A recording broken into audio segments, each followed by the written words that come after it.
और AC का mid point क्या है F और BC का मिड पॉइंट कितना है E। यानी देखो ABC एक ट्रायंगल है और DEF मिड पॉइंट है। एक है AB का मिड पॉइंट, एक है AC का मिड पॉइंट, एक है BC का मिड पॉइंट। ठीक है, अब इस क्वेश्चन को सॉल्व करेंगे हम। D is the mid point of AB। अगर D जो है मिड पॉइंट है AB का, तो आप लोग जानते हैं ये और बीच में जो कोऑर्डिनेट्स होंगे वो कोऑर्डिनेट्स क्या होंगे? कोऑर्डिनेट्स होंगे 5 और 1 होंगे या नहीं होंगे? देखिए बच्चों, इसका मतलब ये होता है जो D, ये जो कोऑर्डिनेट है ना हमारा D, ये 5 और 1 है, E का 6 और 5 है, और F का क्या है हमारा 0 और 3। तो अब हम लोग जो है x और y के जगह पे जैसे बीच वाला नंबर जो लिखते थे ना, उसके जगह पे हम क्या लिखेंगे 5 और 1। तो देखिए कैसे लिखेंगे, लिखेंगे हम x1 प्लस क्या y1। x1 होगा y1 होगा या क्या होगा? ये x1 x2, जल्दी बताइए, x1 x2 या y1 y2? बताओ, इधर बताओ। देखो बस तुम लोग तुरंत कोऑर्डिनेट ही भूल जाते हो भाई, तुरंत ही कोऑर्डिनेट भूल जाते हो। अरे भाई जब यहाँ पर x1 लेंगे तो इधर क्या लेंगे x2 लिखेंगे, x1 प्लस x2 अपॉन में कितना 2 इक्वल टू में कोऑर्डिनेट, पहला कोऑर्डिनेट कितना है 5, तो क्या लिखेंगे 5। दूसरे वाले क्वेश्चन में लिखेंगे y1 प्लस y2 अपॉन में कितना लिखेंगे 2 इक्वल टू दूसरा कोऑर्डिनेट कितना है हमारा 1, तो क्या लिखेंगे 1। इसको जो सॉल्व करोगे बच्चों, तो इसको सॉल्व करेंगे तो क्या लिखेंगे x1 प्लस x2 और इक्वल टू में 2 अगर 5 से मल्टीप्लाई होगा तो कितना होगा? बहुत बढ़िया, ये पहला इक्वेशन हमारा 10 हो गया। दूसरा y1 प्लस y2, तो y1 plus y2 equal to 2 को 1 से मल्टीप्लाई करेंगे कितना होगा 2। ये दोनों क्वेश्चन क्या हो गया हमारा 10। अब हम चलेंगे नीचे की ओर। अब AB कोऑर्डिनेट हमारा हो गया इंड, इतना ही में AB कोऑर्डिनेट क्या हो गया इंड। अब हमारा अगला कोऑर्डिनेट क्या है? BC लिखना चाहोगे या AC लिखना चाहोगे? बताओ क्या लिखना चाहोगे? BC लिखना चाहोगे? BC लिखना चाहोगे? BC में क्या होगा पहले बताओ। लिखेंगे हम E is the mid point, क्या मिड पॉइंट, किसका मिड पॉइंट है? BC का। Very nice. चलिए ये मिड पॉइंट है, अगर ये मिड पॉइंट है तो क्या लिखेंगे x2 और x3, y2 और y3। देखो लिखेंगे x2 प्लस x3 अपॉन में कितना 2 इक्वल टू में देखिए दूसरा कोऑर्डिनेट क्या था बच्चों 6, तो क्या लिख देंगे 6। जिस गधों को समझ में ना आ रहा हो वो गधे बीच में पूछ सकते हैं, चुपचाप म्यूट रहने का कोई बेनिफिट है नहीं। समझ में आ रहा है तो बोलो और नहीं समझ में आ रहा है तो ना बोलो। ये नहीं हूँ कर रहा है, हूँ करने से एग्जाम पास हो नहीं हो जाएगा तुम गधों। कई लोगों को नहीं आ रहा होगा लेकिन पूछेगा नहीं। सिंपल देखो, जब हम AB की बात कर रहे थे तो हमने क्या लिया x1 x2 अपॉन में कितना 2 इक्वल टू में कितना लिखे? पहला पॉइंट कितना था 5, तो 5 लिखे। दूसरा क्या है y1, इधर कितना है y2 अपॉन में क्या लिखेंगे? फिर क्या लिखेंगे इक्वल टू में, वाह बहुत बढ़िया समझ रहे हो, बहुत बढ़िया 6। वाह तुम और भी बहुत बढ़िया समझ रहे हो गधे। 1, एक बार और बोलो 7 8 9 10।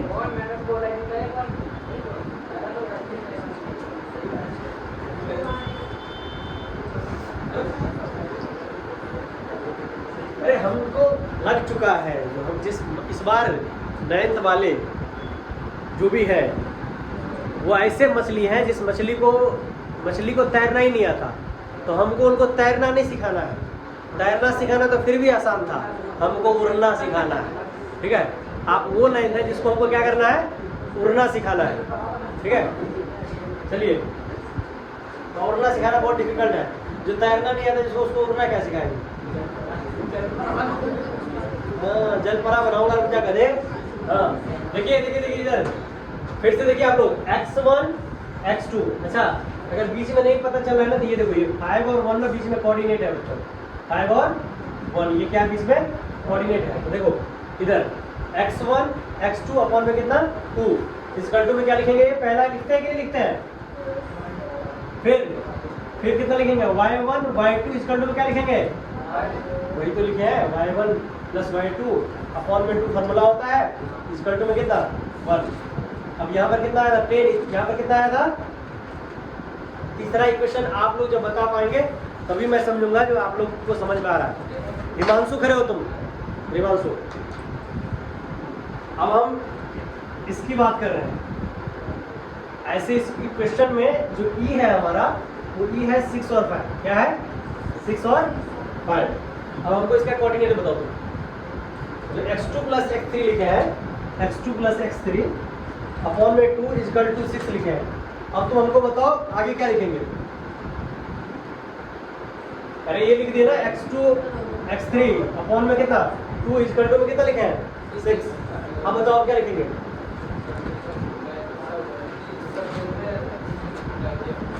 क्या लिखे हुए 2 से मल्टीप्लाई करोगे कोई बात नहीं। x2 plus x3 equal to में लिखेंगे 12। ठीक है। अब ये तीसरा कैलकुलेशन फाइनल हो गया। फोर्थ कैलकुलेशन फाइनल करें क्या। पहले सारा लिख देते हैं ना। तीसरा कितना था 0 3 लिखो इसका। चलिए अब करते हैं क्वेश्चन को बड़ा आपसे। चलिए अब बताइए आगे क्या लिखेंगे। नहीं इसमें ही तो अभी और सॉल्व कर रहा है। क्या लिखेंगे वो समझ पा रहा है तो खाली बैठ रहे हो और थोड़ा आधा घंटा और लेट आते तो पूरा समझ में आता है। x2 और y3 क्या x2 और x3 सॉरी x2 और x3 x2 और x3 अपॉन में फॉर्मूला में होता है ना 2 और इक्वल टू में पहला कोऑर्डिनेट लिखते हैं तो कितना लिखे हैं 6। दूसरा देखो कितना है y2 और y3 अपॉन में कितना लिखेंगे 2। चलो ठीक है तो लिखेंगे हम यहाँ पे y2 प्लस y3 अपॉन में 2 और इक्वल टू में कितना होगा 5। Very nice. अब बच्चों इसको सोल्व करेंगे तो कितना होगा y2 plus y3 equal to कितना आ गया 10। बच्चों अभी तक मैंने ये वाला इस साइड का कोऑर्डिनेट इस साइड का कोऑर्डिनेट फाइंड कर लिया। ठीक है बैठ जाओ। अब विवेक तुम खड़े हो। अब जो हम अगला क्वेश्चन सोल्व करने जा रहे हैं ना अगला क्वेश्चन में अगला फॉर्मेट जो सोल्व करने जा रहे हैं ना वो करने जा रहे हैं AC। क्या तो F is the mid point. किसका मिड पॉइंट है बच्चों AC का। अब बताओ विवेक क्या है ये F is the mid point of AC है उसमें क्या लिखेंगे बताओ कोऑर्डिनेट क्या लिखेंगे। चलो बहुत बढ़िया x1 प्लस x3 ठीक है इक्वल टू बहुत बढ़िया गुड समझ गया। उसको सिखा देना बगल में जो बैठा हुआ है। ठीक है चलो नेक्स्ट कितना है y1 और प्लस y3 अपॉन में कितना इक्वल टू में समझ में आया ना। चलो बढ़िया गुड। अब बच्चों इसको सोल्व करेंगे तो देखो इसको सोल्व करना पड़ेगा यहीं पर सोल्व कर देते हैं। इसको सोल्व करेंगे तो आएगा x1 plus x3 equal to 0। हाँ और इधर जो है इधर आएगा आपको y1